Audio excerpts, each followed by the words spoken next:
Hello and welcome to FACT's webinar called How to Use Photography to Tell Your Farm Story. Our guest presenter is Filipa Rodrigues with Saudade Farms. I know I completely butchered that, Filipa. I'm sorry, very sorry. I am Samantha Gasson, FACT's Humane Farming Program Associate, and I will be moderating the session. Thank you for joining us. Before we dive in, let me take a minute or two to do a few quick introductions. Food Animal Concerns Trust, or FACT, is a national nonprofit organization that is headquartered in Illinois. We work to ensure that all food-producing animals are raised in a humane and healthy manner.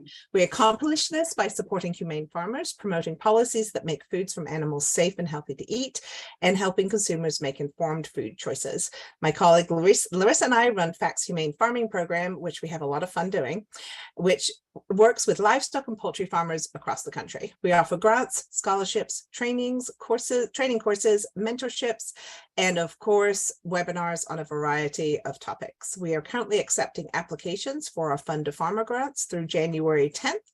Please visit our website at foodanimalconcerns.trust.org to learn more about our farmer services. At this time, I am delighted to introduce our guest presenter, Filipa, oh my goodness, I keep doing that to you. Sorry, Filipa Rodrigues. Filipa Rodrigues is a Portuguese-born and raised photojournalist and a first-generation farmer. She runs and operates Saudade farms in Sherburne, New York, where she raises Navajo churro and baby doll South Down sheep, Kune Coon pigs, and Highland cattle. She is passionate about visuals and telling people stories.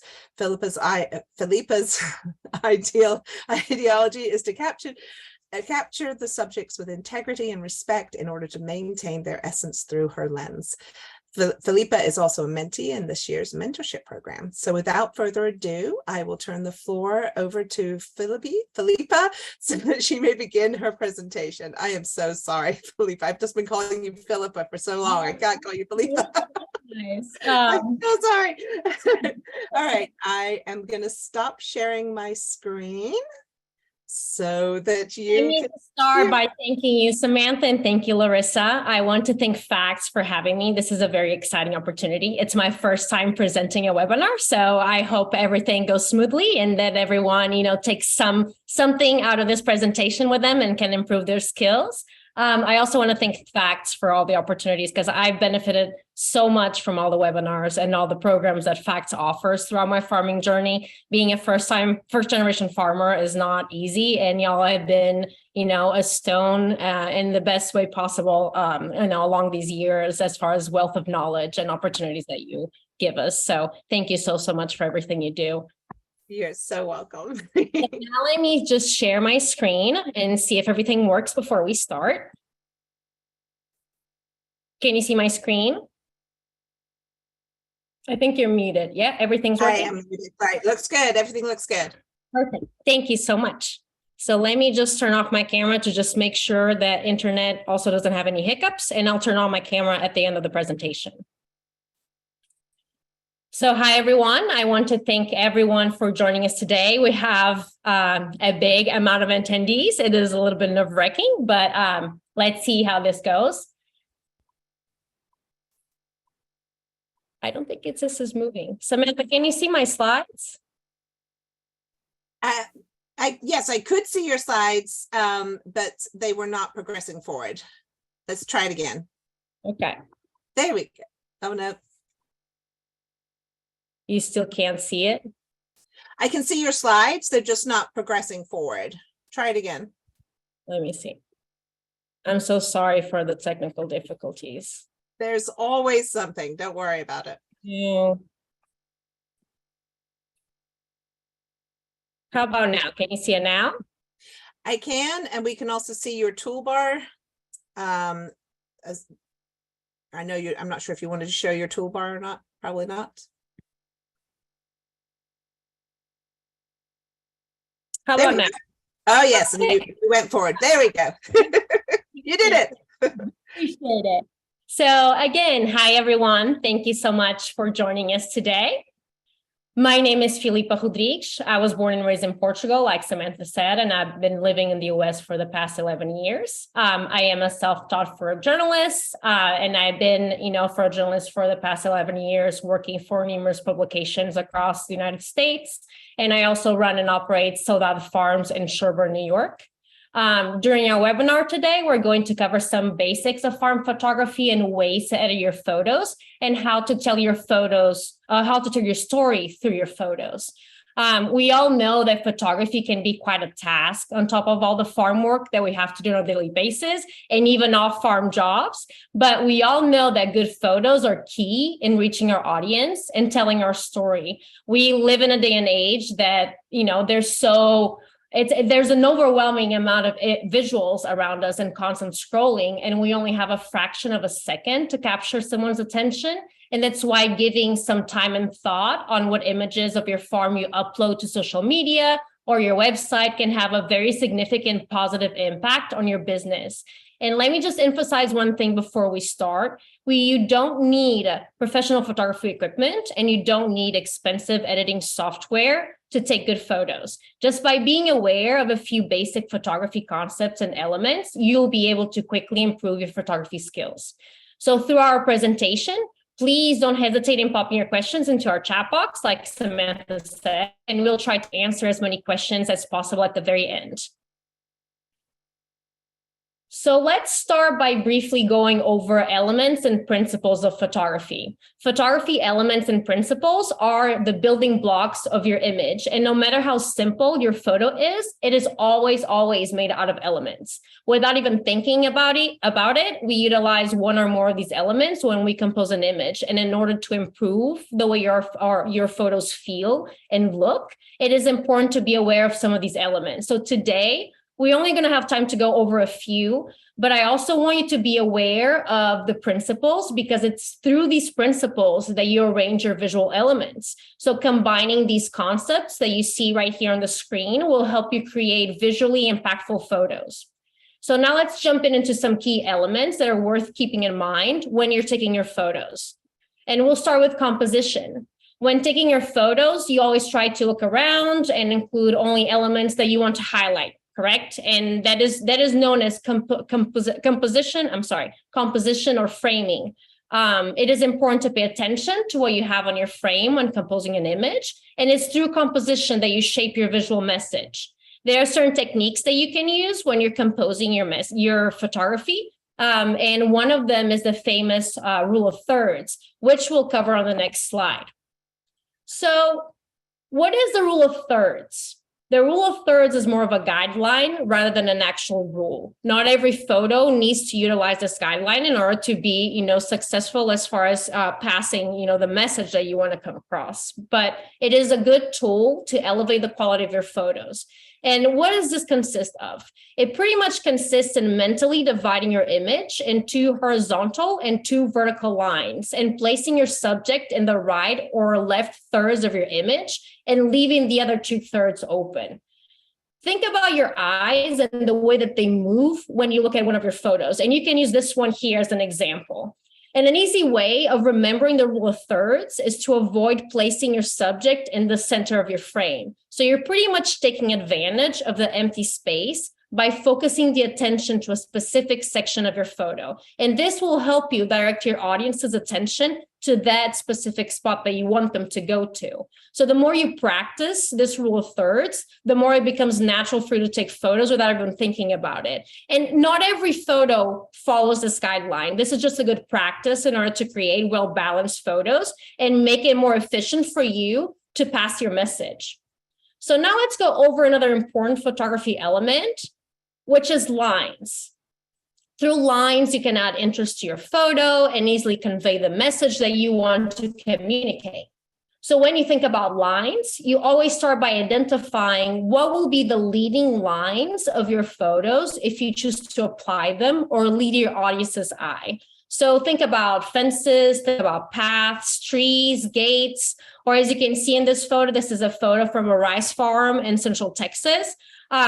the lines can serve as, leading the eye of your audience towards what you want them to look at. And they can also convey different meanings on your photos. And this is just an example, but diagonal lines can suggest depth or action. Vertical lines can convey power or strength, and horizontal lines can convey stability. And these can also easily fall the rule of thirds. So lines can make your message clear and retain people's attention. So always try to observe lines when you're out taking photos. And this is a great thing to think about when you're framing your subject. So another element that you can utilize to improve your photos is different angles. When you take a photo with a different angle, you're showing your audience a new perspective of your subject, and that can quickly capture their attention. A different angle can also change the mood of the photo or convey a specific emotion. It can also bring proximity between you and your audience, and it can show them things from your own perspective. So shooting from a different angle, such as from down below or above your subject, can let you see a more interesting perspective compared to taking a photo from a standing straight position. So when framing your photo, there's a multitude of angles that can lead to your unique point of view, and the audience will find that appealing. And you can convey a lot of emotion just by changing the angles that you take your photos with. So now let's jump into, why photography exists, which is light.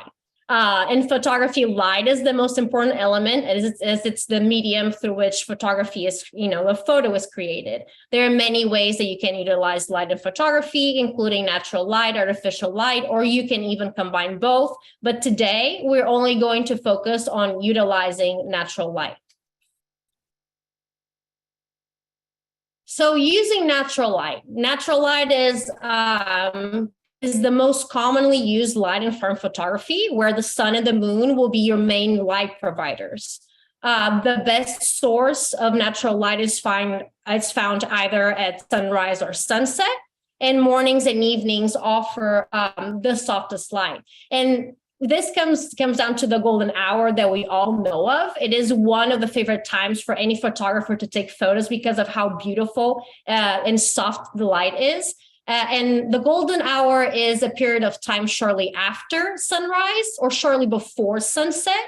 And it's known for the warmth light that brings into your photos. It's one of the best times to take photos, and you can get beautiful, beautiful results if you try to take your photos during this time of the day. It can be very short, especially during the winter, but I highly encourage you to go out at one of these times and try to take photos during this period of time.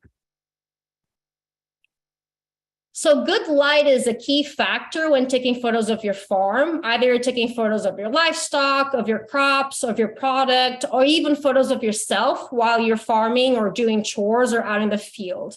When you're taking photos inside, which is the case of the example that I have on the right, it is, and I'm also using natural light for that example, you need to make sure that your product is facing towards the window and not away in order to reduce the chances of shadows. If you're taking photos midday, for example, it's always good to keep in mind where the sun is, because the position of the sun can change the color or composition and even the depth of your photos. A brighter sunlight creates more color and more contrast, and that's why it's so important to have in mind where the sun is when you're out taking photos in the middle of the day, because you want to avoid those overexposed photos. This will also make it a lot easier when it comes, time for you to edit your photos, because you have a lot more room to play with, the contrast and the exposure of your own photo. So in conclusion, there are just so many ways that you can work with natural light, whether it's, the time of the day, the angle of the light, and it's just a matter of you being out, and even before you grabbing your camera, just observing how the light hits your subject. And if you find something very interesting that you want to take a photo of, first just take a few seconds to observe how the light is illuminating that subject. So now let's quickly jump into editing your photos. But before we dig into the actual editing, it's important for you to go through your photos and organize. And this is just an advice, but I feel like it's important for you to go through your photos and organize and mark the best ones, So it's easier for you to decide which ones you'll edit. I think that marking, your photos as favorites, or organizing it in the folder on your computer can make your life a lot easier. And you can also create stock photos that you can post at a later date. And this will help you a lot for those days that you don't have time to create content or you don't feel inspired to do so. So it's always good to have a good selection of photos ready to go whenever you need them. I also try to, and this is just another tip, I also try to always have backups of my photos in case something happens to my phone or my camera. I think this is always something good to keep in mind. I do it, if I have them on my phone, I try to pass them from to my computer and put them in the folder, and I label them, like I either create like tags for them or put the dates. And I also use a lot of Google Drive as another way of keeping backups of all the visuals that I create. That way I know that they're not in one place. So if I lose, either my computer or my camera, I know that in one of those places I can find my photos and they're safe. So, now let's briefly go over a few settings that they're easy to work with and you can improve your photos on. So most of the editing programs will allow you to retouch the color, the brightness, contrast, and other details of your photo. You can erase, you can crop, and you can do all those things. So these four, I think, in my opinion, they are the main ones that you can quickly play around with and really improve your photos. So you have the exposure and contrast, which is, by adjusting your exposure, you'll make it as bright or dark as you want. And then the contrast will pretty much adjust the range of tones in your photo that also goes from dark to light. You have crop, and crop removes any unwanted parts of your image.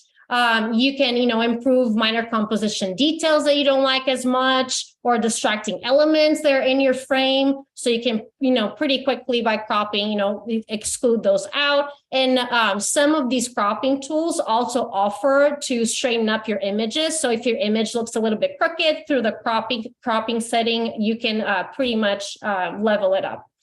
So besides cropping, we have white balance, and this relates mostly to color. If your image has like an overall tone that you find displeasing or unnatural, you can adjust the white balance and quickly fix it. If it's a little bit too yellow, or if it looks a little bit too red, the white balance will take care of it. And it's usually pretty easy, to manipulate it.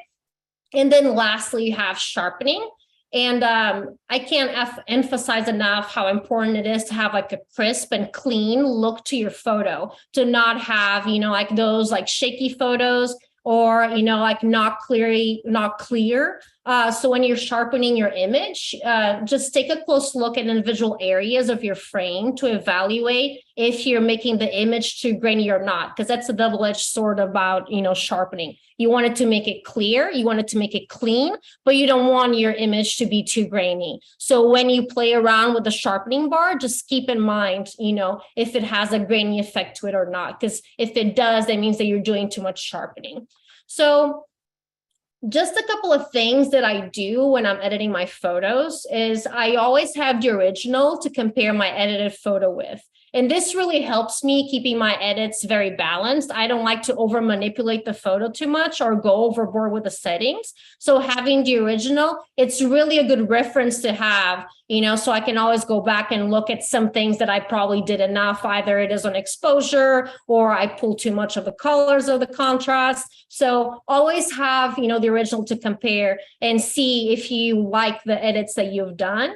And then another thing that I do, and this is just, like my personal way of doing editing, is once I'm done editing, I set the photos aside and I always come back later. I feel like with a set of fresh eyes, that it's a lot easier for me to see what I did and if there's something wrong that I did with the photo or some minor adjustments that need to get done. So these are just two quick tips that I have for you that I do, and they do work for me. So free apps to edit your photos. Good photo editing apps are extremely handy, and especially when you're taking a lot of photos. And by using an editing app, you're quickly improving your photos, and it does save you a lot of time. There's thousands of free open source online options. And often your phone camera comes with basic editing software as well, which I highly encourage you to explore and use as well.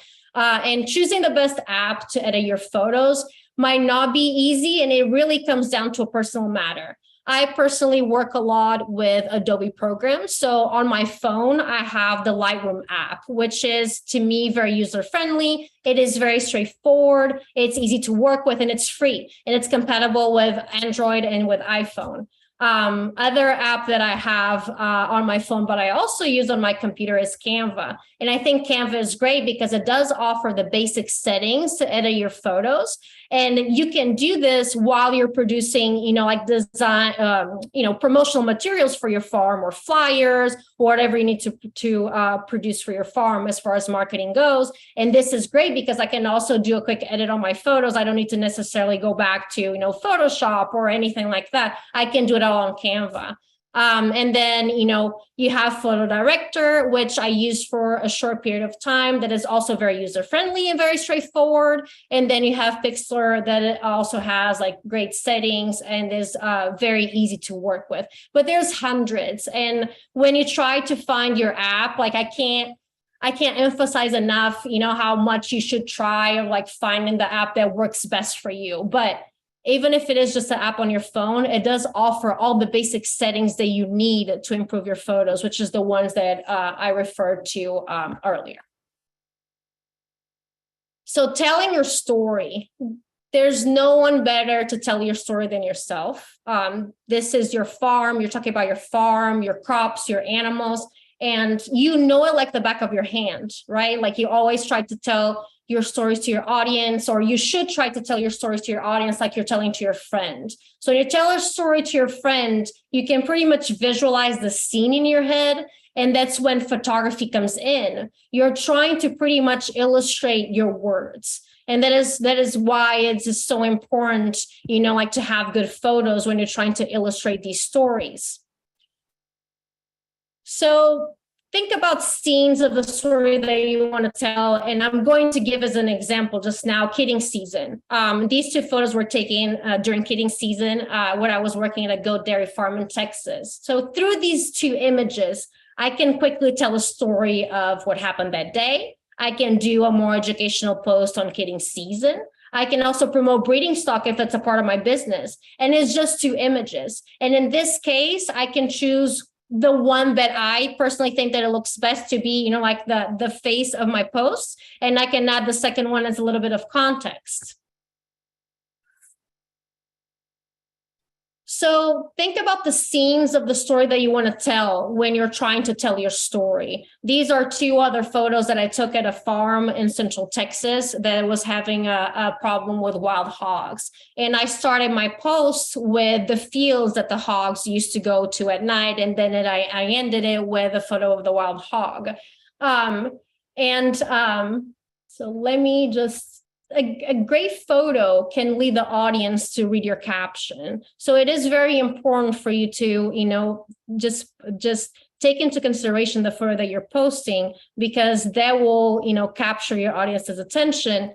And then they will go from looking at your photo into reading your caption. Write your caption in complete sentences and make your message clear. You can either try to sell a product or telling a story behind your photo. All of your captions should be clear and they should be concise, and they need to serve as a complement to your photo, as a further opportunity to educate your reader or your consumer, or even, to compel your audience into buying your product.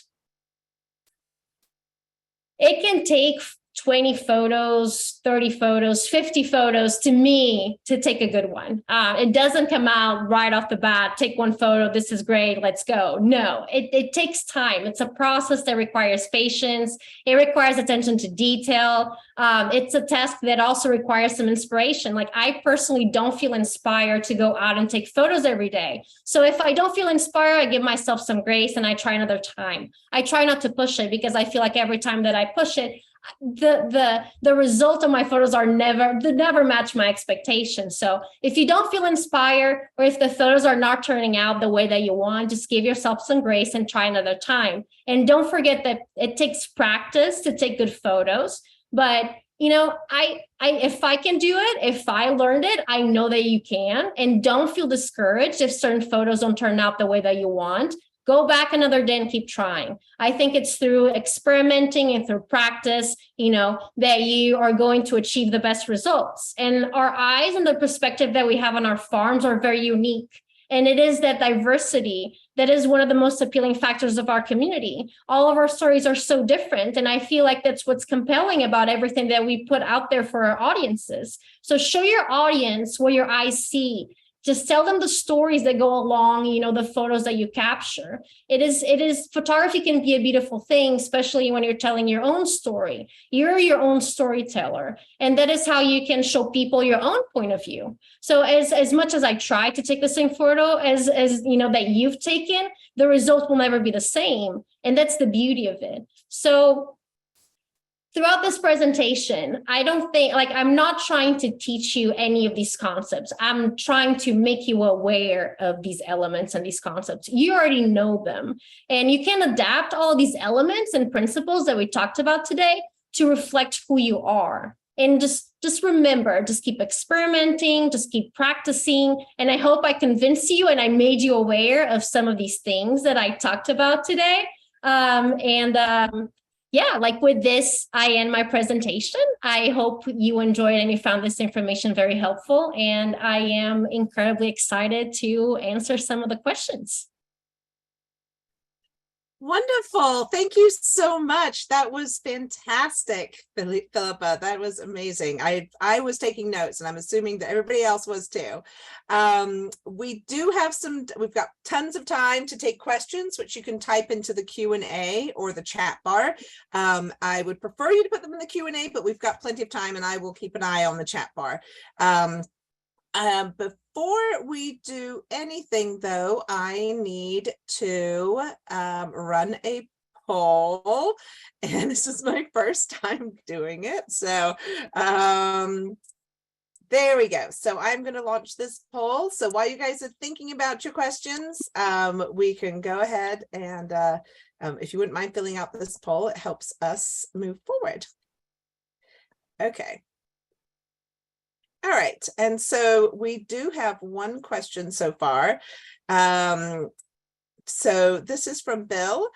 Filipa, Filipa, gosh, I'm not gonna get this right. It's ingrained in my brain now. Oh my goodness. For the novice, would you suggest a stick with a phone or invest in a Costco level camera? I think you can do a stick with a phone, especially if you're doing chores or if you're out in the fields by yourself. Another thing that I highly recommend that is fairly affordable is a tripod, for example. There's just plenty of options of tripods, and that's always a good tool to have. And it will help you a lot when you're out in the field and you're just by yourself and you don't have anyone to help you, holding your camera or holding your phone. So that will make your life a lot easier. All right, and thank you for that. We also have one from Lorena. How do you recommend we take photos of small and very fast moving animals? We raise quail. Oof, that's a good one. It is.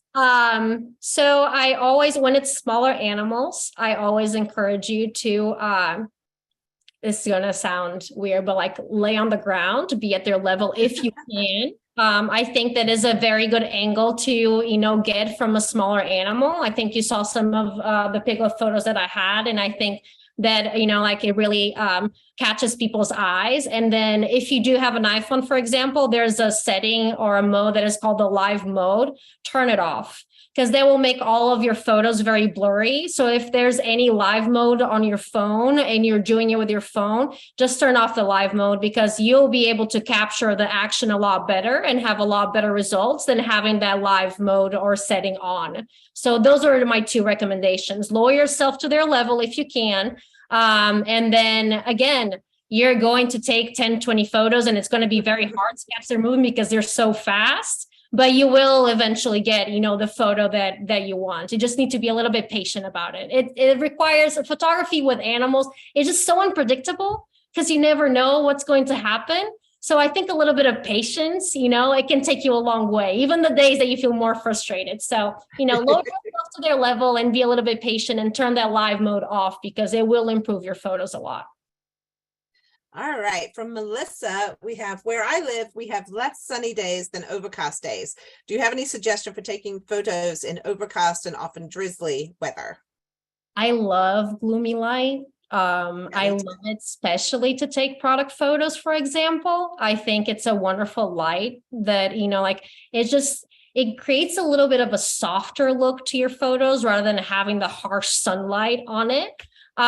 So if you are out in the field, what you can do a lot, if you're taking photos with your phone, you can touch your phone screen to kind of focus the light. If it's auto mode for the most part, right? Like we always use our phones in auto mode. So touch the subject that you wanted to focus on, and the phone will automatically adjust the light for you.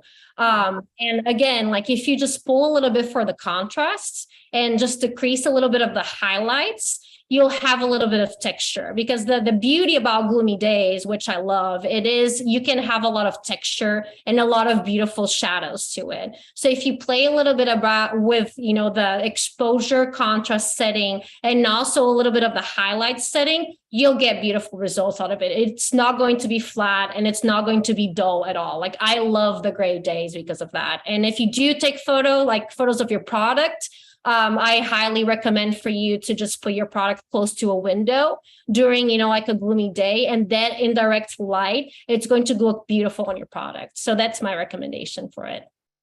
So I have a question, and because I'm asking all the questions, I get to interrupt with all my questions. So one thing I found that's really difficult is when you're trying to take a photograph inside a barn, because those tend to be dusty and they're really hard to get those clear pictures. How do you handle like photos inside a barn where the light is dull, which I think is nice, but then it's really hard to get that sharpness that you want, because you do want a clear, clean photograph.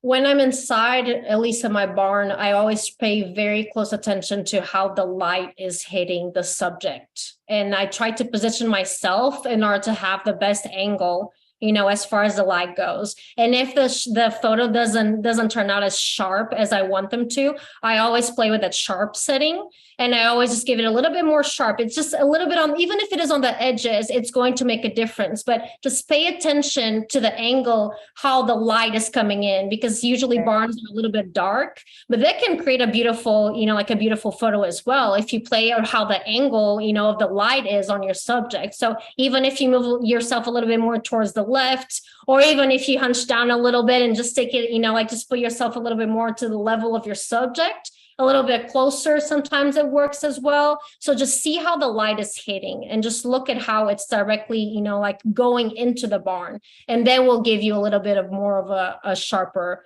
type of photo. Also, the setting too helps a lot. Right. All right. Thank you. All right. So Robin asks, do you have any other advice for when the only time available to take photos is in the middle of the day, which in my location can be very bright with harsh lighting out in the field? So it really depends on what you're taking photos of. If you're taking just photos of your fields, it is okay if the light is a little bit harsh, and you can work that through, editing a little bit. Also, if you think about it, like the photos midday, if you're taking a photo of a field, doesn't need to necessarily be seen as harsh. It can have actually beautiful colors and beautiful contrast in the middle of the day. You just need to pull a little bit more for, like that contrast setting to it. And also just put the way that you position yourself, like if you're close to your subject or a little bit far off. And again, another thing that you can try if you're doing this with your phone is to tap into your subject, and that will adjust the colors of your photo, which is the beauty of a lot of smartphones that are put out these days. So that can do the job for you as well. But don't see it as harsh. There's no perfect time of the day to take a photo. There's not. It's just the way that you look at it.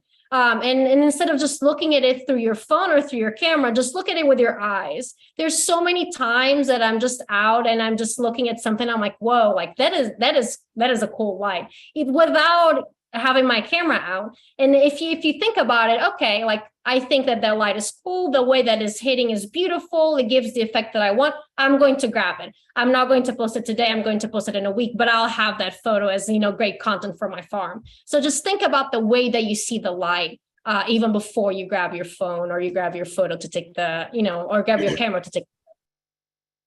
Okay, so this actually is a question more for me. It's from Trisha. She said she joined a little late, and just to let you know that yes, this session is being recorded, and Larissa will send out the recording and the slides. Usually she does it really quickly, so but it might not be till tomorrow because I know she's busy right now. So there you go. Yes. All right, and then we have Lorena, thank you. I had the live mode on. Sounds like that's a good thing to keep in mind. It's something that a lot of people do and they don't realize it having the live mode on. So turn it off and you'll see, like positive effects right away. Oh, wonderful. Okay. Rachel asks, what kind of phone would you recommend for the beginner and mid-level and then the professional photographer? So those 3 different levels. It is very relative, to be very honest. I can tell you that I changed from an iPhone 6 to an iPhone 12 a year ago. I am a firm believer that you can work with what you have, and you can make a difference just by the way that you educate your eye and the way that, like you edit your photos. It doesn't necessarily need to be anything like a fancy phone. It is important. Like if you can afford a phone with a good camera, either Android or iPhone, it will make your life a lot easier. But I can't give you like a straight answer on like what phone I recommend, because I personally work with Apple, products a lot, but I know a lot of people don't enjoy like Apple products. So you have other options for that, like the Google phone, or Samsung is also amazing as far as their cameras go. So it has to do a little bit with your personal preference. All right. And Sandy asks, I feel like I always take pictures of the same things and I always do the same chores. How do I find variety in my pictures? I'm with you, Sandy. I always feel like I've got a million pictures of me doing, X, Y, or Z. So when I feel like I'm taking the same photo of a period of time a lot, I try to start paying attention to details. So imagine like I walk into the barn and the first thing that I do is to start, like pouring feed into my buckets to go out and feed, like my pigs. Instead of just taking just a photo of me pouring feed into my buckets, I'm going to take a photo also of the scoop, with the feed inside, just small details like that show people. Don't forget that most of our audience, they're not farmers. They're not used to seeing what we see every day. So they find these small details, like I'm filling up a trough, which sounds like a very boring task, but I can make it fun for people, like to actually, look at my photos and think, oh, this is a great photo. I'm going to read the caption. And that's when you try to, like tell a story about something else. So I have a photo of me filling up a trough, but then I can have a close up, of the water, or a close up of like where the trough is, or the animals drinking from the trough. So just think about all the other details that involve doing chores, not just you, like carrying a bale of hay and going out and feeding your cattle, for example. Just take photos of all the other elements that are around you. And this has a lot to do with like look around you and think, okay, I might not find this interesting, but people are not used to seeing this. So I want to show them. I want to show them the scoop with feed. I want to show them, like the pigs eating. I want to show them, I am filling up a trough. And these can be very mundane, repetitive things for us. But every photo that you take on a different day is going to look different. So if I take a photo of me doing chores today and then again in a month, it's going to be completely different because I'm not looking at it the same way. So think about it that way as well. Like you're not repeating yourself. Don't think that. You're always showing a different, like a different vision of what you're actually doing. So don't think about it as repetition. That's really, okay, I'm going to take that to heart, I promise. So Tammy asks, do you use a watermark on your photos? I don't, but that is a risk that I'm willing to take. I know that there's a lot of people that do. If you do find, that you need to do it, just do it. I know that there's a lot of scammers using your photos. If you can incorporate it, just go ahead and do it. But from the moment that you put anything online, anyone can go ahead and take it, and unless I put a watermark right dead center on my photo, it is pretty easy to erase if I put it in a corner, right? Like people do whatever they want in a way. So that is a personal, option. But if you want, you should definitely put a watermark. It doesn't take a long time. And, like if they repost your photo, they might be able to see, that is not, that has a watermark. So it's a personal preference. That's what I mean. All right. Terry Lynn asks, do you suggest a lower f-stop for indoor photos? It really depends on the light that you have, the time of the day that you have. It can be very helpful, but it really depends on, the setting that you're in and the time of the day that it is. Okay, so Lisa asks, what are your suggestions for capturing a farm field at sunrise and sunset with an iPhone? It never does it justice. Thanks. I get frustrated with this sometimes because sometimes I see like this is the most beautiful sunrise, and then I take a photo and I'm like, this is not what I just yeah, that wasn't what I saw. It's very disappointing. This is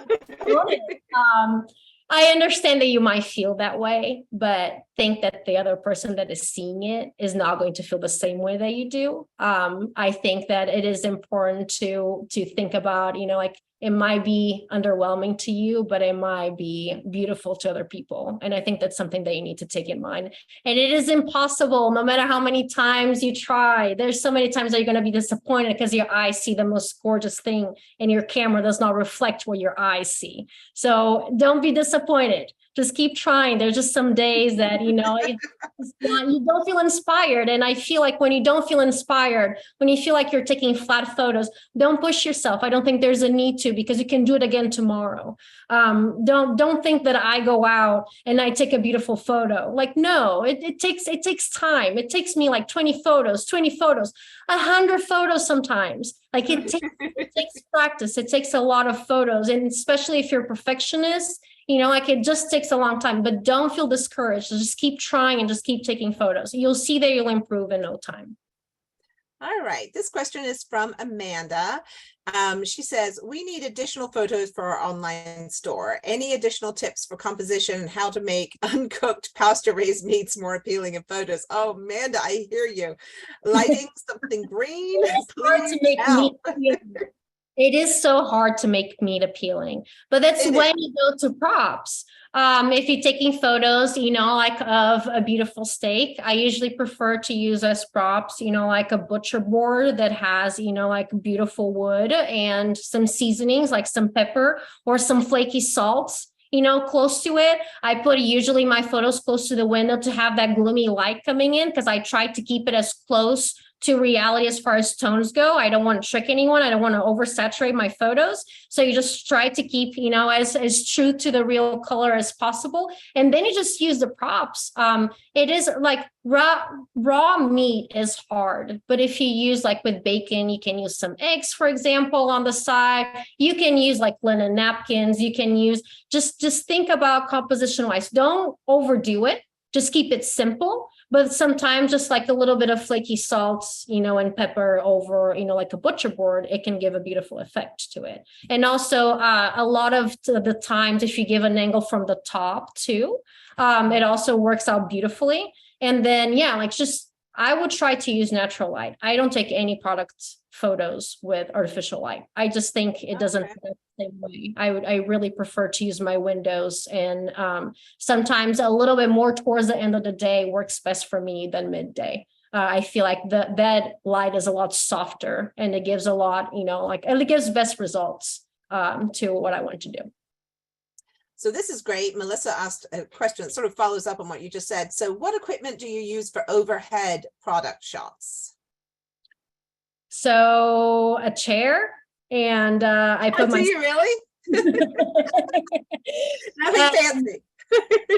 I do tripod, but a lot of times like if I'm busy, I just put myself on top of a chair. I try to frame it as the best that I possibly can. And I try to not interfere with the light that is coming from the window. And that's how I usually take my product shots. I like to sometimes, think that, I'm going to use my tripod to do this or that. And I always end up forgetting. And, I use what I have. I think you have to, right? Like you can't You can always have like lighting equipment and tripods and everything else. And it is nice to have a tripod when you're out doing chores and you don't have anyone else to help you, but just put it on top of a fence or, like just try to balance it on something. I do that a lot of times, like work with what you have and you'll always have like good results. You don't need anything fancy. But if you do have a tripod, put your phone on your tripod and try to level it out. Most of the tripods have like a little bubble in the water that you can like put in the middle of a circle to make sure that it's completely flat and you can, like it's leveled, and that's how you can take your photos. So either tripod or a chair and put yourself on top. Or a chair. I love it. Okay. So we have a couple of questions in the chat. What do you recommend for tools to learn how to shoot in manual mode and efficiently edit photos? Oh, P.S. a beautiful presentation. I am with you on that. That was a beautiful presentation. Thank you. So can you repeat that? You want how to edit your photos and... what do you recommend for tools to learn? I think they're trying to say to learn how to shoot in manual mode and efficiently edit your photos. So if you're shooting photos, this is the easier part to explain. If you're shooting photos with your camera, and you edit on your computer, I personally use Lightroom and I use Photoshop to edit my photos. But if you're working with like an Apple computer, for example, the iPhoto 2 offers you all the basics that you need to edit your photos fairly quickly and export them, and they're ready to go.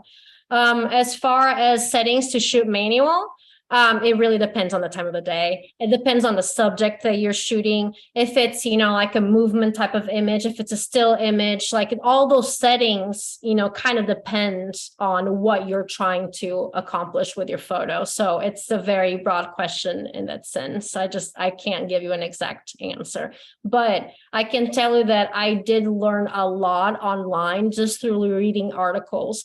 And also a lot of these settings have to do with the brand of camera that you're using, if you're using a camera, because they all vary. Like I'm a loyal Canon person, for example, and I know, and that's just me. I've been working with it for so many years, but I know people, like choose different brands, and those small adjustments when shooting manual also have to do with the brand that you're using. So my main advice is, just if you think about a specific time of the day that you're shooting, think about your subject and then go and, just do some research on what are the best settings to, take photos of that specific situation during that specific time of the day. And then for editing, I love Adobe products, and that's how I mostly edit my photos, especially in a computer. Okay. All right. We have another question. Can you recommend a good photo layout program? I don't know if I know off the top of my head what that means. I don't either. So I'm sure I should be able to tell who it is, but I cannot see their names in the chat. So if you could follow up with that so we understand what you're talking about. Is it maybe like something like Canva where you can sort of create a post? Is that what you're talking about? I'm not really sure. All right. So Lisa asks, where can you find the editing feature on your phone? That is pretty basic.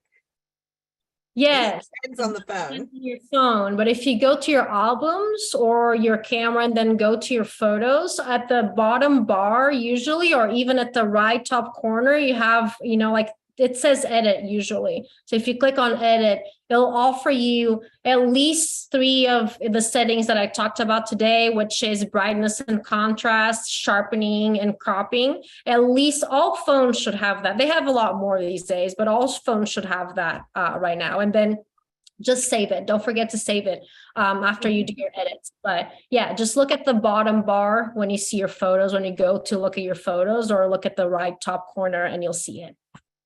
Somebody also mentioned that iPod has a rule of thirds grid lines that you can turn on. So that's pretty cool. Yes, some phones do. And then you also see a lot of the rule of thirds grid when you're cropping your photos as well. So if you go to the cropping setting in any program, usually it offers you the rule of thirds. So you can quickly frame or reframe your photo. Okay, so somebody has a very specific question. They have a small outdoor farm stand with veggies and flowers. Any advice for capturing this scene? Is it better to focus close up on one product at a time, or try to get the whole thing in one? Do it all. Just think about it. Like you have your stand and you're going to need multiple photos, in order to promote your stand. So you should do it all. You should have like a wider angle and a wider photo of your stand. You should go close-ups with your flowers or your veggies or anything that you're trying to sell. You can do some like side angles and try to show a little bit also the location that your farm stand is. So don't hold yourself back. Just do it all, because every photo that you take and that you edit, you can post it always later on. So don't think about, like, oh, should I just do one? No, just try to do different ones, and you'll have a favorite one, but you also have multiple images that you can post at any time when you need it. All right. Well, that seems to be about all the questions, which is just about perfect, because I am going to share my screen again if I can figure out where it is. Yeah, oh, there it is. And we can just go just share a little bit about what we have coming up. So I have a few housekeeping items to share before we sign off. A recording of this webinar and the slides will be available soon. These documents will be archived on our website, and Larissa will also email them to you within a few days. We also have some other good webinars coming up this winter and spring. Larissa will send links to all of our upcoming webinars and other opportunities for farmers and ranchers in her follow-up email as well. A sincere thank you to Filipa. It's been an honor and a pleasure to have you with us. And Larissa's no longer with us, but she held my hand through the first part of it, and I don't think I screwed anything up too terribly badly. But I also want to thank everybody in the audience. As always, you guys are amazing, and we had some wonderful chats going on and conversations in the chat bar, which is always a lot of fun. And I just really appreciate you guys showing up. That's why we do this. So I hope everyone had a good experience, and we'll stay in touch and connect again soon. Enjoy the rest of your day. Bye-bye, everybody. Thank you all. Thank you.